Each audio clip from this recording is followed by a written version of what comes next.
Welcome to the Creative Penn podcast. I'm Joanna Penn, thriller author and creative entrepreneur, bringing you interviews, inspiration and information on writing craft and creative business.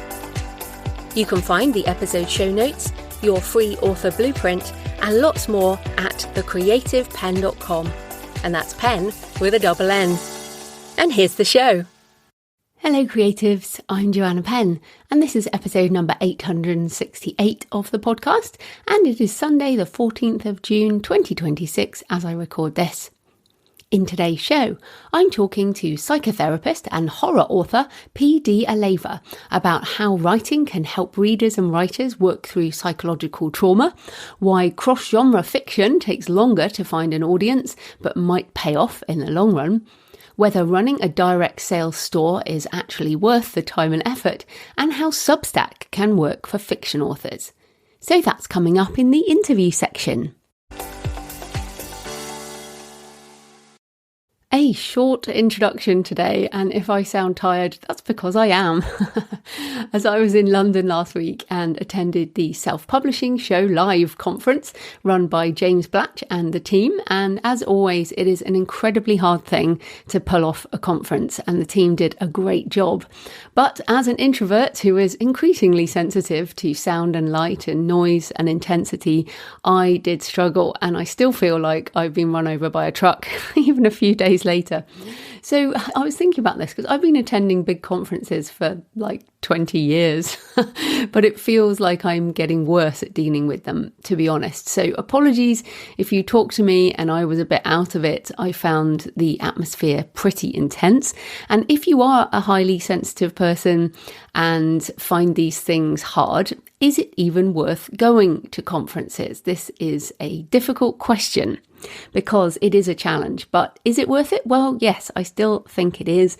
I found my time in London this week both very hard and very rewarding. I had some great one-on-one business meetings. I mean, this is true for introverts. One-on-one conversations somewhere quiet are very beneficial.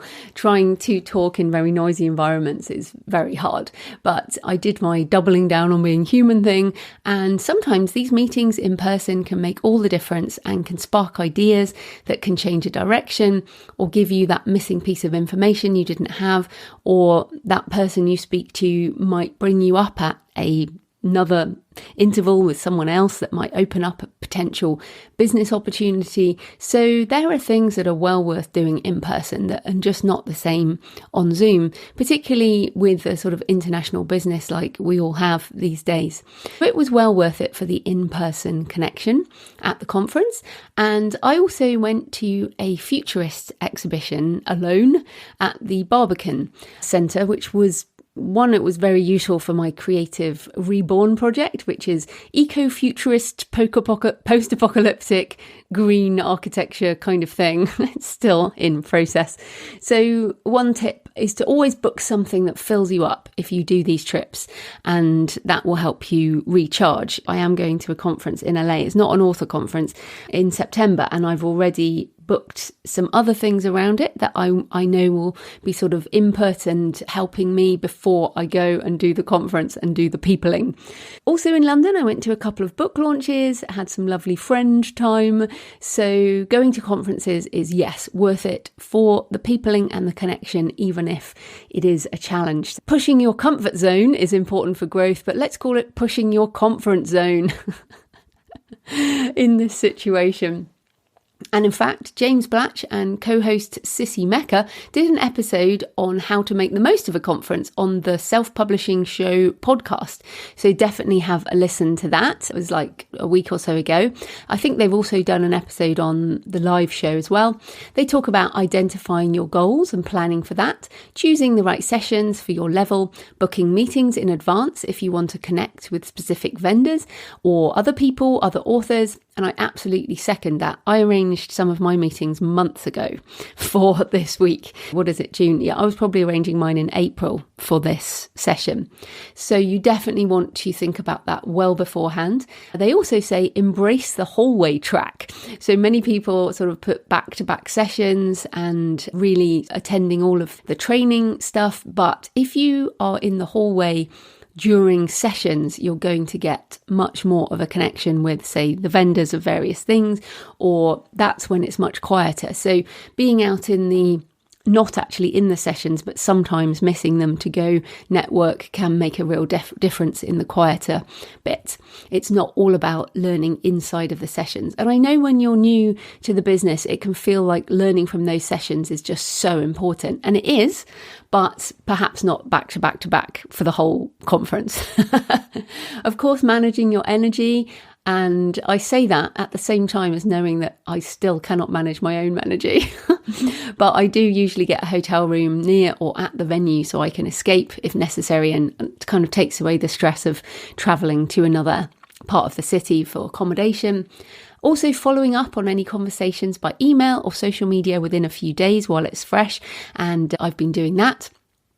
I also make sure I go through my notes and expand anything that I have thought more about. Say on the journey back, I often think about these things, and also get rid of a whole load of stuff in my notes that I'd written down that I thought were going to be really useful. And then I look at them again in the light of day after the sort of press of the conference, and I realised that a lot of my short-lived thoughts were short-lived, and so I just get rid of them. But then I also focus on a couple of standout things to action as soon as possible, and I have in fact started on one of my actions, which I'll tell you about at some point. So have a listen to that episode on the self-publishing show. It is episode 450, and they talk about what to do at conferences. If you're thinking about Author Nation or any of the other conferences, whether that's an author conference or something with your day job, they're all the same in terms of lessons that can help you manage them. So thanks for your emails and comments this week. Laura said, "You keep outdoing yourself with your excellent interviews." Thank you, Laura. "I loved learning more about Austin Kleon's creative process and his use of bibliomancy. So inspiring."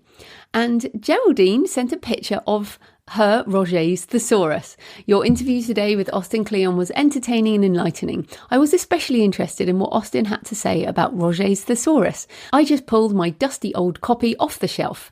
It's the 1962 third edition. Sadly, I stopped turning to the book once Google took the world by storm. I'm determined now to read the introductory pages and keep the thesaurus near my desk and actually use it. Love it." Okay, wonderful. Please leave a comment on the podcast show notes at thecreativepenn.com or on the YouTube channel. You can email me, send me pictures of where you're listening or your favourite cemetery or churchyard. Joanna@thecreativepenn.com. I love to hear from you. It makes this more of a conversation. So today's show is sponsored by Draft2 Digital, which I use for wide ebook publishing to Apple Books and Nook and library services, and for my co-written books, as they do payment splitting. They also do print. Are you an indie author in need of an easy and efficient print-on-demand service backed by a world-class customer support team of humans, I should say? Look no further than D2D Print from Draft2 Digital. D2D Print is ideal for authors who've already published ebooks but haven't yet experimented with print. With D2D Print, you can convert an ebook to a print-on-demand file with just a few clicks, turn an ebook cover image into a full wraparound print cover in seconds, choose from dozens of beautiful interior layouts for a professional look, choose from a variety of industry-standard trim sizes and formatting options, distribute your print-on-demand files worldwide, order author copies within 32 countries, and use free change tokens every 90 days to make updates to your published print books.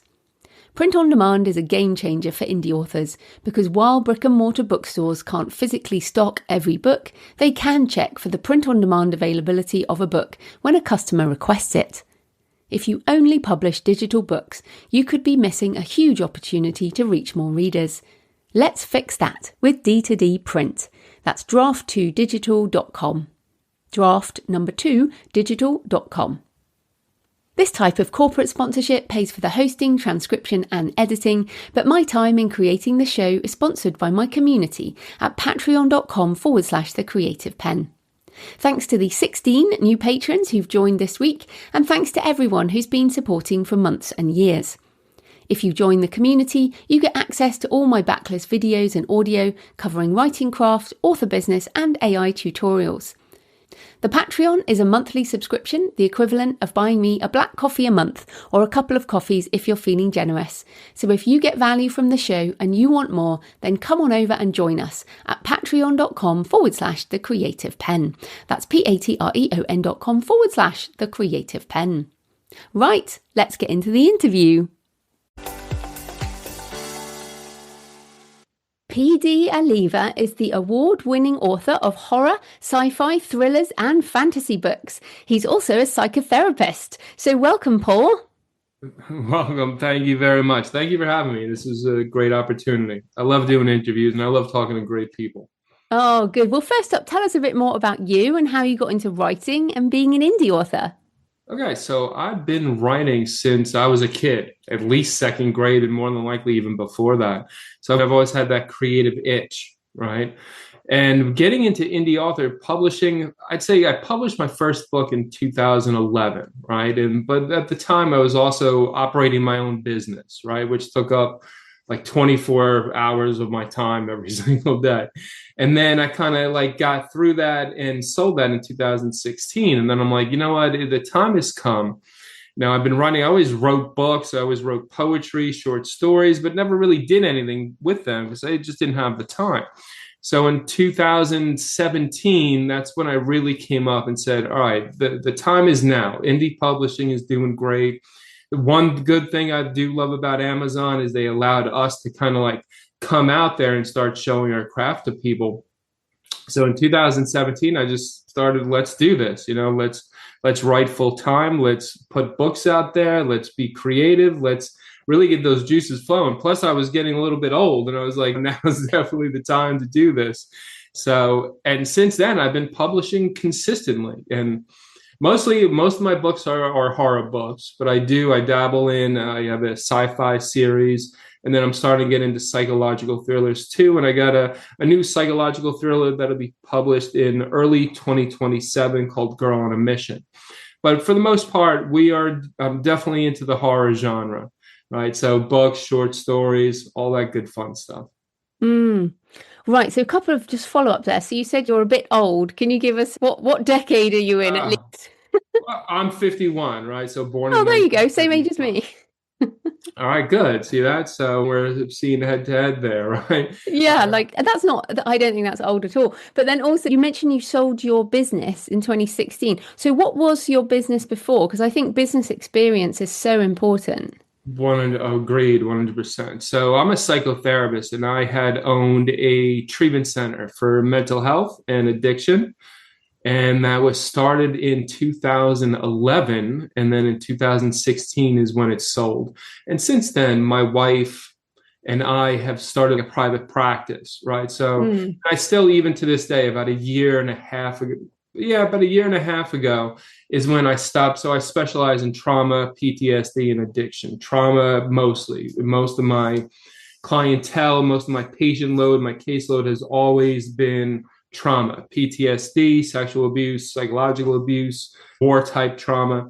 So I was doing that mostly individually since 2016 in private practice. And then I'll still go into treatment centers and see patients there too, right? Who are specifically for trauma.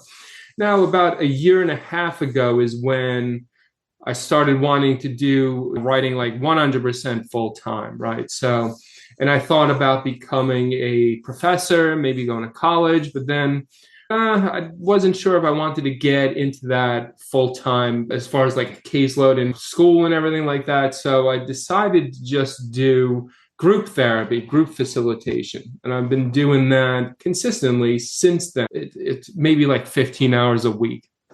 I do love to give back. And to me, it's more what I teach. So I specialize in neuro-linguistic programming, bilateral stimulation or EMDR, hypnotherapy, science of mind concepts, psychopharmacology, biological bases of behavior, which is pretty much how your brain works, ancient wisdom, quantum physics, right? So when I am teaching I do this in a drug addiction treatment center, mostly, also mental health. And of course, people, I mean, just living an addictive lifestyle is traumatic to and of itself, right? So pretty much I'm teaching them behavior modification is a big part of what I'm teaching during that time, right? And you'll see that too. If you read my books, there's two things you can figure out from my books. You can figure out how to murder people and get away with it.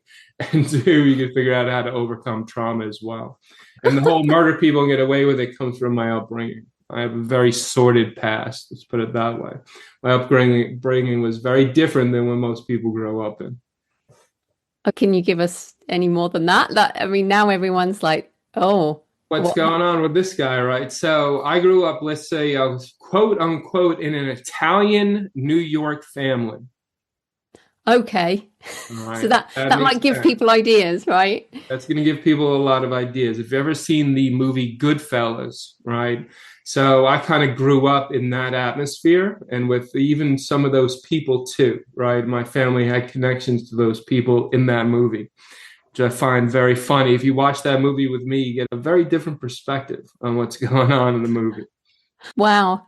So you're an interesting guy with an interesting background, with a very interesting backstory job as well. So, I mean, I guess some people are like, well, of course he's writing horror because horror is just awfully bad and full of slasher gore and all that. And I often have to say to people who don't read horror, look, it's not like that. Like maybe some of it is, but most of it isn't. So could you maybe talk about how reading and writing horror can also be psychologically healthy, and like how do these worlds intertwine for you? Well, sure. It 100% can be healthy. And trauma, especially over the last few years, there's a trend going on out there right now where people are taking their trauma and putting it into like a creative process through poems, short stories, and even novels, where they're taking their trauma and they're giving it like a face, like a monster, where people are overcoming that monster within the creative process. And I always say that horror is the genre that puts on display better than any other genre out there the human condition. And why is that? People are, when they are in a terrifying situation, you really see who they are. Well, you get to the heart of the matter of who that person is by putting them in these horrific but undefinable like situations where it's like, what are they going to come out, right? That real true personality needs to come out and that courage comes out. That's hugely in horror. And I think horror gets such a bad name out there. Now, I know there's the extreme horror and the splatter punk, and that has its kind of like the same of what I'm saying, but that's where the horror is getting its bad reputation out there with the over-the-top type of gore. But for the most part, that's a small part of the horror genre. It's a subgenre for a reason.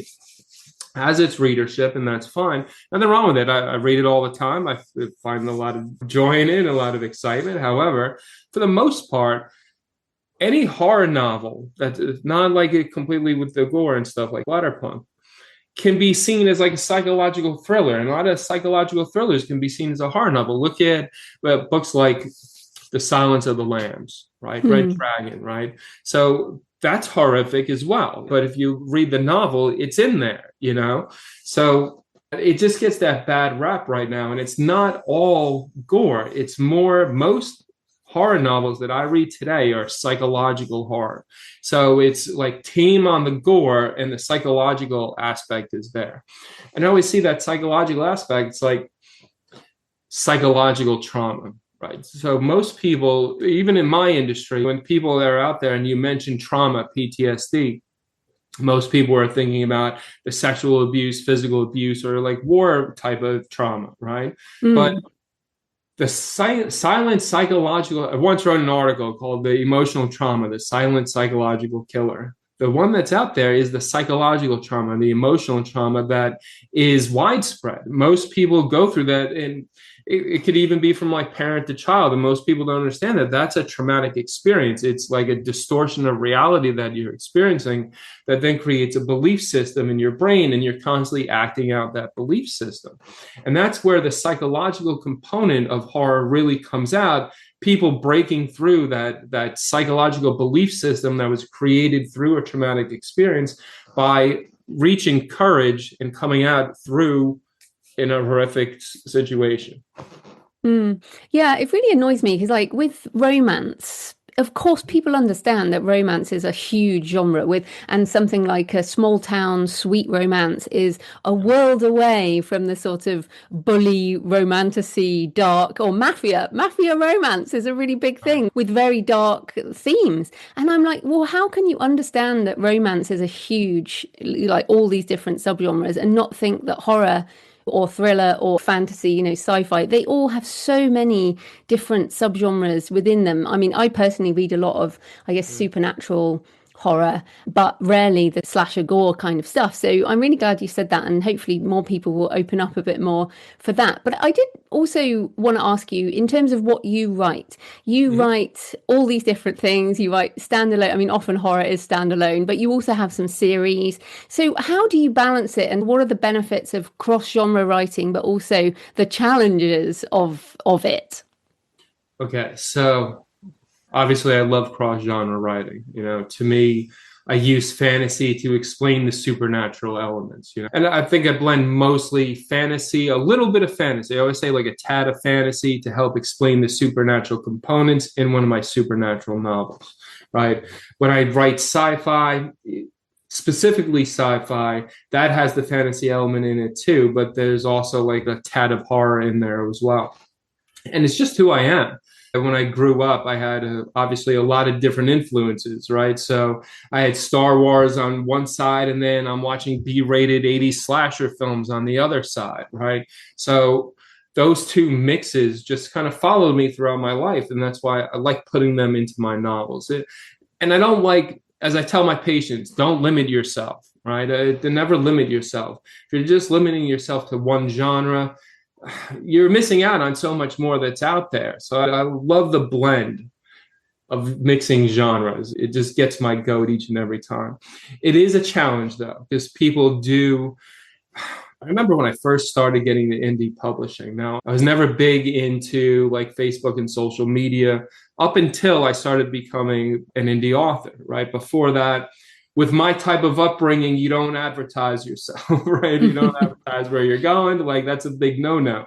So I always had this like aversion to social media. It's like I had a Facebook account, but that was primarily for, I'll tell you a funny story. So it was the late 2000s, probably 2006, right?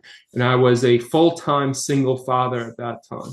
And I was living in Florida. My family, brothers and sister-in-laws were living in New York. And she's like, my sister-in-law said, get a Facebook account so we could see pictures of the kids. I said, oh, didn't want to do, but I said, okay. So I did it. And I go on and I'm like looking at this Facebook thing, like, how do I put pictures on here? Right. So I figured out how to put pictures in like folders. So I texted, or probably texted or phone called her, or called her at that time. And I'm like, okay, so they're on there. And they're like, well, where are they? I'm like, I put them in these folders. You could go like, look at that. She's like, no, you got to post them. Right. And that to me was like, I'm not posting pictures of my kids. Right? That was a big no-no. It's like, it didn't click. And when I got on there, finally in 2016, 2017, and I'm like, okay, so I need to figure out social media. As an indie author, I need to be on there. So I need to get through this aversion and get on there. And I started noticing how people are so particular with their genres. If they're reading a romance, it had to be very specific with that exact type of romance. And if you deviated from it, they're not going to like it. So that was the challenge. I was like, all right, so number one, I'm not going to dilute myself, right? And say, all right, take things out of my writing or out of my novel just so I could cater to a certain like type of audience. I'm like, I'm not going to do that. Because I know with me, myself, as a reader, I'll read everything. I don't limit myself to a specific genre. I'll read psychological thrillers. I'll read romance. I've been doing that all my life, right? So I don't limit myself in any way, shape, or form. So I'm like, if there's a person like me out there, and look at this, I just met like 4 other people who also read cross genres, then I know that there's at least another 30,000 people. And I know that at least then there's 300,000, then there's 3 million people out there. So just write the books that you're writing and find your audience. Now, that takes longer, right? So you got to like as I always said, chip away, chip away. Mm. You're going to find readers here and there, and then that reader kind of tells a few people about you, and then you got a few more readers, and then you keep going, and you go on these Facebook groups, and you go here, and you go do a whole bunch of different things, and then you gather a few more readers, right? And then they're telling some friends, and then you got more. The process takes a lot longer, yes, 100% agreed, but I would say be true to yourself, and you can never go wrong. Yeah, I agree. I write cross genre as well. And I've browsed your collection and I got Golem was the one I was like, oh, yes, I like that one. And I haven't read it yet. It's on my list. But I think when you're cross genre, like my people come to my store as well. And it's like, okay, so I'm interested in lots of things, but this is the one by this author that I'm interested in. Whereas with other authors who say only write one type of thing, then I might not like any of their stuff. So I think there are definitely pros and cons and different ways into our world in that way. So I also wanted to ask you about the differences in business. So obviously you ran this treatment center and there were obviously physical humans on all sides. And now you've got a business as an author. So what did you learn? What have you learned in business from what you used to do and what you do now? Okay, so I mean, you're right. Treatment center industry is very different from what I'm doing now, but it's still people. Treat those people right. Have integrity. If you say you're going to do something, follow through with it. My word is my bond type of thing. That definitely has led it into the writing and publishing industry that I'm in now in a huge way, right? And just connecting with people is, to me, the biggest part of it. In treatment centers, you got to connect with people. If you're like when I would market the treatment center, where would I go? I would go to like hospitals, residential facilities, detoxes, and talk to them about my program and why my program they should be referring clients there. And it's the same thing here. Why should you be reading my books, right? And that you get through interviews like I'm doing here with you, right? Other podcasts, you get there by doing Facebook Lives, TikTok. I haven't started TikTok Lives yet, but I actually love that platform. I'm falling in love with it. IG Lives, anything like that, where you're talking to people and you're making a connection with those people.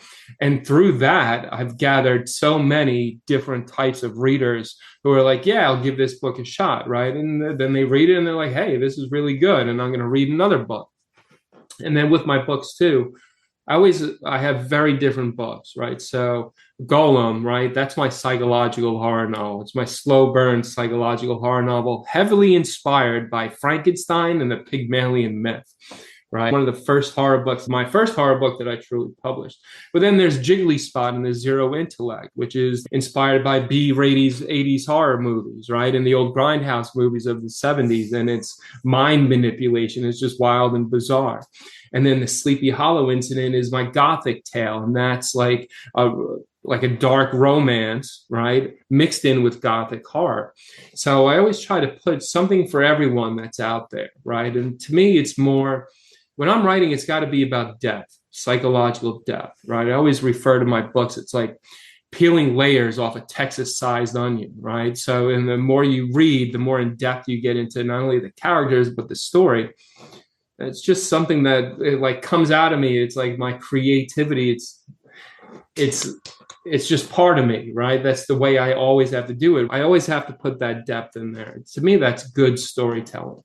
Because when I grew up, I read a lot of classic literature. Yes, Edgar Allan Poe, but also Dante's Inferno, Milton's Paradise Lost, Hunchback of Notre Dame, the Bronte sisters, keep going. Ray Bradbury, Ayn Rand, Daphne du Maurier, Shirley Jackson, like those to me, those are my books that I absolutely love. So to me, there's the sweet science in today's type of fast-paced world and social media type world, in marrying the depth of the old classic literature and the entertainment value that is required today for being an author. There's that sweet science behind it. And I love hitting that nail on the head every time. Mm. So did you ever pitch traditional publishing, or have you thought about going that way? Because I also find that a lot of horror actually sits very close to literary. Like I read a lot more literary horror than I do in some of the other genres. Correct. So in the beginning, yes, not in a long time. I maybe went to a couple indie publishers, but as far as traditional, the big five publishers, I'm not I have an aversion to them for a big reason, right? I know people who have worked in that industry that have told me some pretty bad horror stories about those places. So I haven't sent anything to that type of place in a very, very long time. I'd say maybe close to 20 years. Indie publishers, the small presses, yeah, here and there. But even then, it's like I'm always moving at a fast pace, right? So if I got a book and I'm sending it out as a query letter, by the time that query letter is even read, I'm almost getting done publishing. So, and I love that. I love that aspect of it with the control of my story where I know where this character is going. And listen, I got my beta readers, I got my ARC readers there to tell me, hey, maybe you should change this or change that. Whether I take that advice or not, and of course, my editor too, is really up to me. But I always put out the book that I know that's the one that I want to read. And to me, I haven't gone wrong in doing so, right? So, and I know with the traditional publishing, yeah, you get sometimes too many thoughts in the pot there. Let's put it that way. Yeah. Okay, so coming back to being indie then, I mean, you mentioned Amazon earlier, but you have a store where you sell direct, and many authors are doing this now, but it can be a challenge. So what have you found are the sort of pros and cons of your direct store, and what's working, and any lessons there? Okay, so all right, so I use a place called Big Cartel, right? So they're the platform where the books are on. They're hosting my website, Alleva.com, right? A big challenge was actually just starting it, right? It was like, it's so overwhelming. It's like, how do I put this on there? And at the time, I've got all these books, right? So how do I present them? And I'm even going to be doing another revamp with it too, because it's like I want better pictures, right? Taking pictures of the books, stuff like that, instead of just having the covers on there. And then I also have a lot of shirts that I'm selling, things like that. So I think the biggest challenge is just getting on there and starting it, right? And then of course, it's like you got to learn a whole new platform and the mechanics and how people are going to be downloading and how that's done on an ebook versus a print version of the book, right? So it's a huge learning curve that you've really got to put your focus on and give it time to, right? So what most people like in indie publishing, right, is signed copies. It's a huge part of indie publishing is selling those signed copies. People love a signed copy. And that's primarily what my website is for. You could order signed copies from me. And yes, I do have so I use a place called Ingram Spark, and they're more like a distributor, right? And they're used by everyone. They've been around for a very long time. Traditional publishing uses them too. And they're just distributing your novel. But I'd say about a year ago, maybe 2 years ago, they started where you can sell your books on a discount through them as well. So I have that on my website too, where you're just clicking on the book and you're pretty much going directly to their site and you're buying print paperbacks and hardbacks at a discount. And that's going well too. But for the most part, people are definitely coming to my site because they want the signed copies, right? And then you could also do a good thing with indie publishing is limited editions, first print copies, special editions, where that type of stuff really just takes off. People love to see that, especially in the indie community. And you could sell them too. I go to a few different book conventions during the year too, and the limited editions are there. Like I said, people love the signed copies. They love being a part of that and getting that signed copy. They treasure it, just like I treasure my books too, right? So books, and I'm not referring to my books that I wrote, but books that I have as well. I love my e-reader, don't get me wrong, right? But I still prefer the physical copy, the paperback, and even more so than the paperback, the hardback. So people love those signed copies. And that's why I created the website, right? To sell on there for them. Yeah, I mean, and we're getting to a point now, though, where I think some people are questioning the pros and cons of it because, for example, you doing the signed copies, I don't do that from my Shopify store because I don't want to hold stock and I don't want to deal with postage. So I only do it when I do a Kickstarter. So I've just finished one recently, Bones of the Deep, and I'm going up to the printer and I'm going to sign a couple of 100 copies and then they do the postage. And so but that's the only way I'm willing to do it because of the pain of getting books to your house, signing them, getting them in the post. So how do you manage that practically with that kind of thing? Okay, so the inventory is there, right? So, and then when I don't go and sign everything right away. I just keep the inventory. Once somebody buys the book, then I'll pull out the books, log it and all that good fun stuff, sign it, and then ship it out immediately, right? And I use here in my country, right? So we get discounts at the post office, United States Post Office, because they're books, right? So the shipping, pass that shipping cost over to the reader too. So it's a little bit cheaper for shipping, right? So I'll just take books like once or twice a week, go over to the United States Postal Service and go ahead and ship those books out. But I don't sign them until I actually get that order. And that But how many do you have in your house? It's the holding stock of all the backlist that is the problem. Ooh, gotcha. All right. That's why I have a two-car garage, right? But here's the thing. I won't order like 500 at a time, right? I'll order like 20 at a time, right? Okay. And Right. then when I see that inventory is getting low, I'll order another 20 at a time. And you get those from Ingram Spark. And I get those from Ingram Spark. And Right. Ingram Spark really has their quality is a lot better, I've noticed, than Amazon, right? And also I noticed with Amazon, like Ingram Spark takes care of the books. And I noticed like if I do like a bulk order through Amazon, it's kind of like they're just throwing the book. I'm like, don't do that, right? That's not good. Like it's a book. It's like, it's precious, right? Don't do that to the book. And I know it's Ingram Spark, maybe because they've been doing it for such a long period of time. I'm talking about decades at this point, right? So they just maybe handle with care type of philosophy for all the books that are in there. And the printing quality is quite nice with Ingram.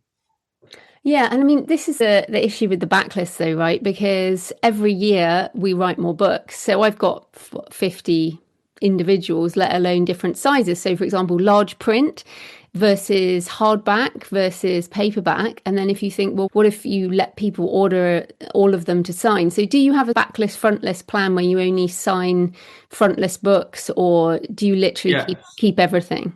So, okay. So on the website, there's a way to put down the order number, right? Or like how many you have in stock, right? So if all of a sudden the stock runs out, people won't be able to order that specific book at that time. Right. Okay. And then over time, you'll maybe just stop stocking the books that Correct.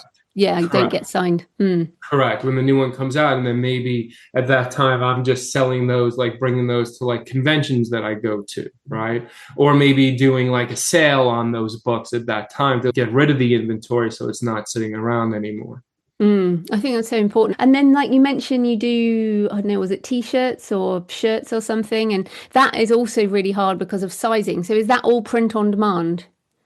Yes, right. So I don't really hold the stock on the shirts, but what I do is when you get an order, whatever the size is at that time, I go directly to the place and go ahead. I use a place called Sublimation Station that's here in Orlando. They do great all over print t-shirts. They're fantastic. Like I just did one for the Sleepy Hollow incident. So the Sleepy Hollow incident is one long story, and I broke it up into 4 books, right? So each book has its own. The covers are fantastic. I use a lady named Sherry Foxley. She's phenomenal cover designer.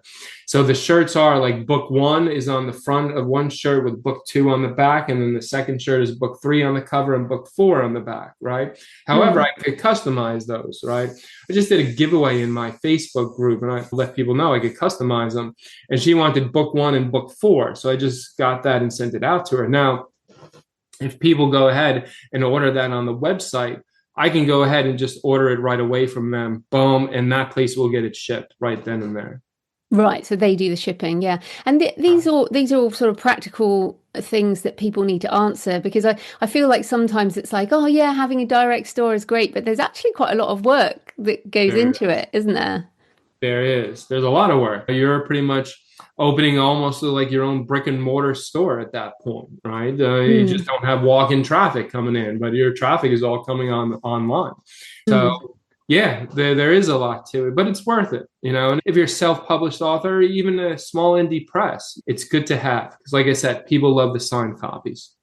And when you say it's worth it, is it worth it financially, or just because you like to serve the customers in that way? Both. Right. So Definitely both. Yeah. it is financially worth it for you. Yes. Yeah. Yeah. I was talking to a friend of mine and saying, are you valuing your time? in terms of things like taking the books to the post office and stuff like that. But do you find it eats into your writing at all, or do you just manage it all separately? No, I manage it separately. So I'm an early morning riser, right? So I get up at 3 in the morning. And that's when I write my books or do editing or brainstorming. Like I'm about to write a new novella now called The Adam and Eve Story, which is actually based on a little known CIA shelved book from the 1990s called The Adam and Eve Story as well, right? So I've been brainstorming that, and I was doing that this morning. So I get up at 3 a.m. and I do my writing. And by the time the kids are up, right, and by the time the wife is up, it's like 8 a.m. is rolling around, and I'm pretty much done at that point. And then I have my days, right? So Tuesday, I am completely working from home, and I do my thing in the morning. And then the rest of the day it's like marketing, right? Marketing, fulfilling orders, stuff like that. On the days when I'm going to do group facilitation, I'll, of course, still get up 3 o'clock in the morning, and then I'll plan out the day. You know, I got an hour between this group and I could go ahead and do that. And I'm already there, so it's not a problem. The post office is right around the corner, right? It's kind of like you figure out all the logistics for yourself. And then, of course, there's some days like on Monday, I don't do groups or facilitate groups until the afternoon. So I got the whole morning to work on marketing and do other things and fulfillment and stuff like that. And then, of course, Saturday is a big day for that too. I know that's good. I feel like people always need to know how to balance their time, but it sounds like you manage because 3 a.m., as you say, there's not much else to do. Other than write.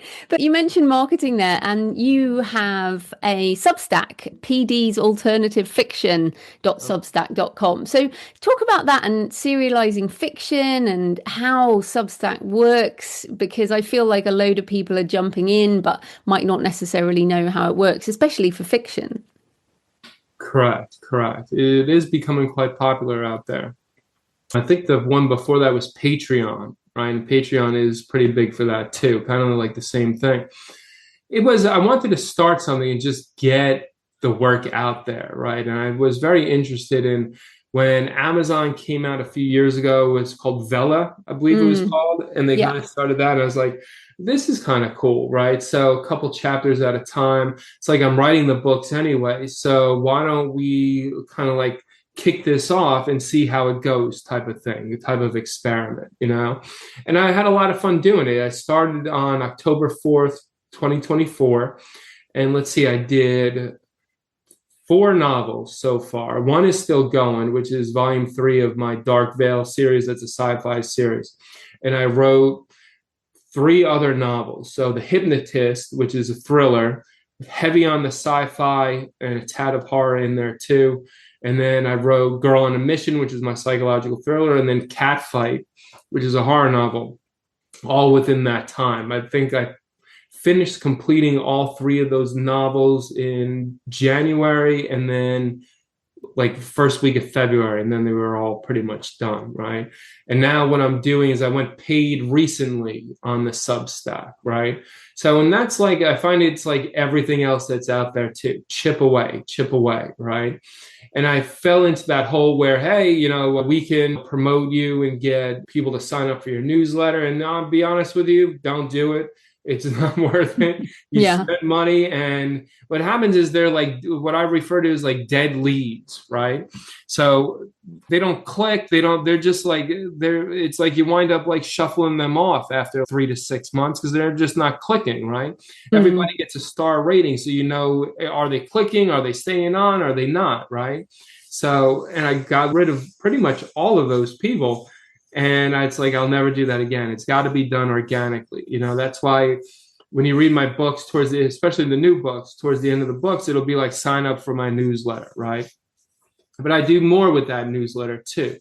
So if you're on the free tier, right, or free subscription, right? So every month I do like a monthly musing, which is just me talking about updates, things like that are going on in the publishing industry, that are going on with me. My daughter puts together a weekly horror and sci-fi chronicles newsletter, which gives like what's going on in new releases in the industry, sci-fi, horror, books, movies, television. She does deep dives into industry tropes, historical tidbits, and a weekly quiz. I also do monthly a Terrors and Tales newsletter. Now, this I started last year, and it was a quarterly newsletter And what it is, it's other authors who are like new, upcoming, never been published before, looking to get published. It's a chance for them to be on the newsletter where they have a flash fiction story or poem or even a short story that I published for them. It's called the Terrors and Tales newsletter. Now, what happened is I would put out calls for submissions. And a place called Duotrope, I don't even know who these people are. But all of a sudden, I got an email from them stating, hey, we found that you're looking for submissions and we posted your link. We hope you don't mind. I'm like, no, of course I don't mind. I got so many submissions from that one link. I'm like, okay, so do I really want to deny people? It's like, I'm not like that. I want to help promote other authors, especially I know what it's like when you're new and upcoming, young, or just getting into the industry, no matter what age you are, to say, hey, here's a platform for you to see your stuff in print. Obviously, I read through them just to make sure they're up to par to a certain standard. But for the most part, if you submit, you're getting in there.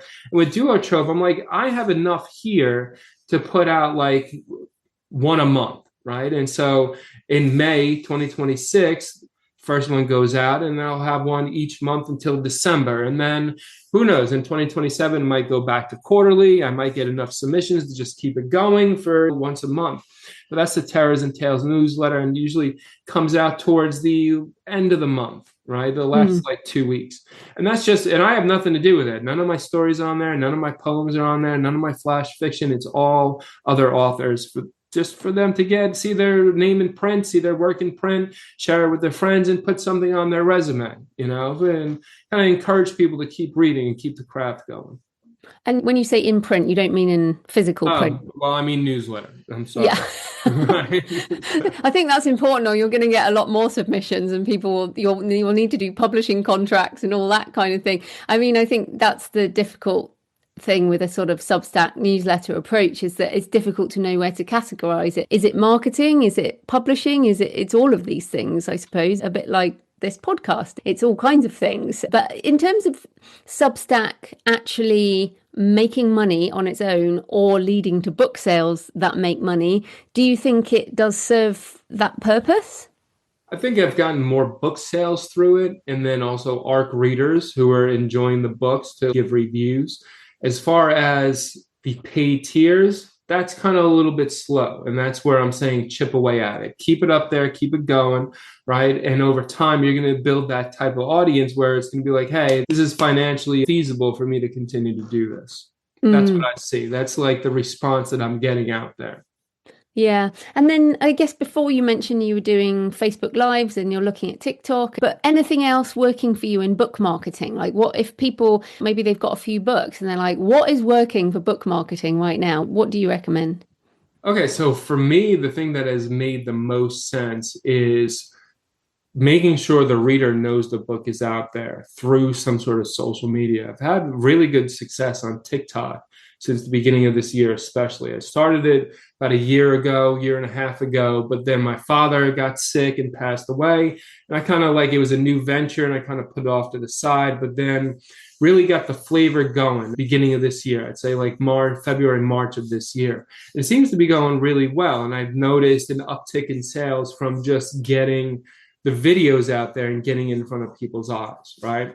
There's a event I'm going to in August called ShiverCon, which is a pretty big event. And after that event, I'm going to look to see what type of inventory I have left over from the event and from just sitting around at that point. I'm going to start doing TikTok lives, right? I'm very comfortable being on camera. So I'm like, yeah, that seems like a good way to go. And I know there's a few other horror authors who are doing it and having good success with the TikTok lives as well. So a guy named Jason Davis is doing really well with TikTok lives, and a few other authors too. So I'm like, yeah, I could definitely do that. I want to get up to a certain number of people, and I want these events. I'm going to one in July, and then that one ShiverCon in August. Once those are done, I'm going to start having more time for me to do the TikTok lives. Now, as far as Facebook is concerned, what I've had really great success with Facebook is being on the groups and meeting other authors. And that's not always about my book per se, but whatever books I'm reading, posting my reviews about those books in those groups and meeting readers. And then obviously They always say like the 3-to-1 rule, right? So post about 3 different books and then kind of post about your own book, whether you're doing a sale or a new release or whatever. So, and I've found success through that just by the interacting with readers, and when they post a book, right? And hey, I've read that book, or hey, that book looks really cool. I like the review, commenting on it. So you start these relationships with people who are out there in these Facebook groups. I've recently started my own Facebook reader group, right? And I kind of go with the same thing where, like last night, we did like a live reading for another author, right? So I like other authors to be on there. I always like to, what does the reader need? What do I want to see as a reader, right? And I would love to hear live readings from authors, right? So kind of learn about them, learn about the book, and get a live reading. To me, that's a good way to go. So I started that recently, and it seems to be going well. Right. So, and I got a new folk horror coming out soon. And I put out a call for ARG readers and got a fantastic response from that. So, and that kind of like drives the sales anyway, because when you got those reviews, then people, it gives credibility to the book, and then other people see it and then they're buying it too. And that comes from the groups. It's kind of like, there's so many wheels to spin in this industry as an indie author when you're doing this, especially when you're doing most of it, 99% of it, you're doing on your own, Yeah. So you got to get out there, No one's going to know your book exists if you don't get out there and tell somebody about it. Brilliant. Well, tell us, where can people find you and your books online? All right, perfect. So obviously I'm on Amazon like everyone. I'm also, most of my books are worldwide, so you'll find them in Barnes & Noble as well, right? So, and of course, if you want the signed copies or discount print books, I always lead people straight to my website, pdalleva, alleva.com, pdalleva.com. And of course, if you go to my Substack, you'll be on there. You'll get all the updates, and you'll get all the links to purchase all those or find out where they are on Amazon and Barnes & Noble and things like that too. Brilliant. Well, thanks so much for your time, Paul. That was great. Thank you very much for having me. It was great chatting with you. So I hope you found the interview with PD useful and that it gave you some ideas for your author business. Let me know what resonated from the interview or the introduction. Please leave a comment on the podcast show notes at thecreativepenn.com or on the YouTube channel, or email me, joanna@thecreativepenn.com, and send me pictures of where you're listening or your favourite cemetery or churchyard. Next Monday, I'm talking about creative satisfaction, in-person print book sales, and author mindset with Mark Lefebvre. So happy writing, and I'll see you next time. Thanks for listening today. I hope you found it helpful.